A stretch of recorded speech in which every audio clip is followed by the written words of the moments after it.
ये आकाशवाणी गोरखपुर है। अब आप सोने निगम से क्षेत्रीय समाचार सुनिए। प्रदेश के सभी जिलों में आज सशस्त्र सेना झंडा दिवस मनाया गया। शिक्षण संस्थाओं में बच्चों ने अंशदान देकर झंडे खरीदे। वाराणसी में इस अवसर पर जिलाधिकारी एस राजलिंगम ने आज कलेक्ट्रेट सभागार में बैठक की अध्यक्षता कर देश के वीरों को नमन किया और देश के प्रति समर्पित उनकी सेवाओं को याद किया।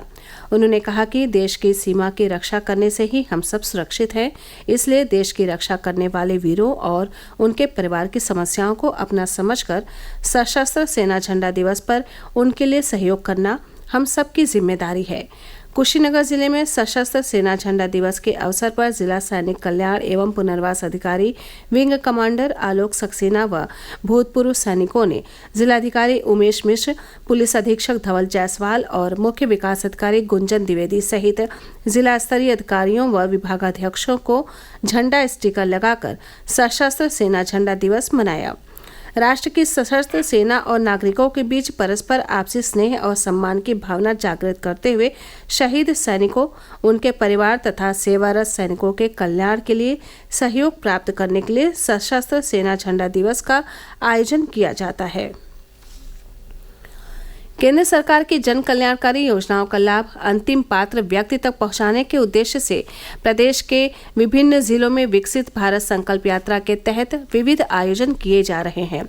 देवरिया जिले के सलेमपुर में पिपरा बांध गांव में आज संकल्प यात्रा कार्यक्रम का आयोजन किया गया। कार्यक्रम में हिस्सा लेते हुए प्रदेश सरकार के राज्य मंत्री विजय लक्ष्मी गौतम ने कहा कि विकसित भारत संकल्प यात्रा सिर्फ एक यात्रा ही नहीं, ये मोदी जी की गारंटी को पूरा करने वाली वाहन है जो गरीबों और वंचितों को उनका अधिकार दिलाएगी। कार्यक्रम में विभिन्न योजनाओं के लाभार्थियों को प्रमाण पत्र वितरित किया गया।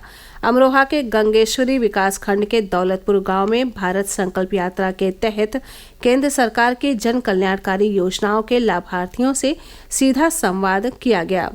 वहां लाभार्थियों ने बताया कि इन योजनाओं से उनका जीवन स्तर निरंतर उठ रहा है। विकसित भारत संकल्प यात्रा आज बदायूं जिले के विभिन्न गांवों में भी पहुंची।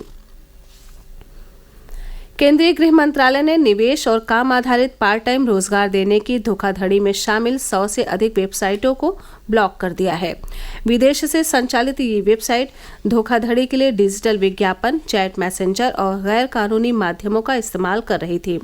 मंत्रालय ने कहा है कि कार्ड नेटवर्क, क्रिप्टो करेंसी, विदेशी एटीएम निकासी और अंतर्राष्ट्रीय फिनटेक कंपनियों का उपयोग करके बड़े पैमाने पर धोखाधड़ी की आय को भारत से बाहर भेजा गया।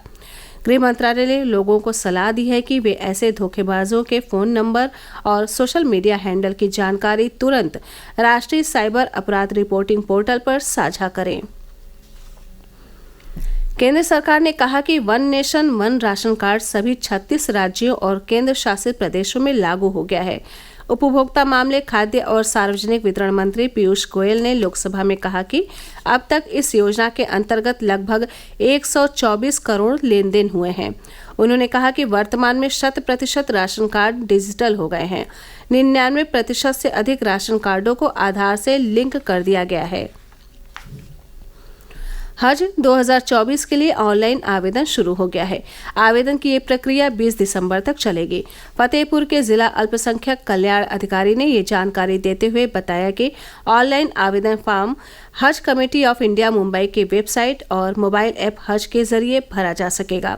उन्होंने बताया कि गत पिछले जिलों में हज आवेदन से संबंधित कार्यों को जिला स्तर पर ही संपादित कराए जाने के लिए शासन द्वारा अनुदानित मदरसों पर हज ई सुविधा केंद्र खोले गए थे, जहां पर हज यात्रियों के आवेदन ऑनलाइन करने और उनके प्रपत्रों को अपलोड कराए जाने की व्यवस्था की गई थी। इस वर्ष भी हज ई सुविधा केंद्र स्थापित करते हुए नोडल अधिकारी नामित किया गया है। प्रदेश के सभी पूर्वी जिलों में कल देर शाम से मौसम का मिजाज बदल गया। आज तड़के से ही आसमान में घने बादल छाए हुए हैं और कुछ स्थानों पर बूंदाबांदी से लेकर बारिश तक हो रही है। बादलों के छाए रहने और वर्षा होने के कारण सभी पूर्वी जिलों में तापमान में गिरावट दर्ज की गई है। वाराणसी, बलिया, चंदौली, प्रतापगढ़, मऊ, सुल्तानपुर, आजमगढ़ में आज सुबह से लेकर दोपहर तक रुक रुक कर वर्षा का सिलसिला जारी रहने की खबर है। आसमान में बादल अभी भी छाए हुए हैं और ठंडी हवाएं चल रही हैं।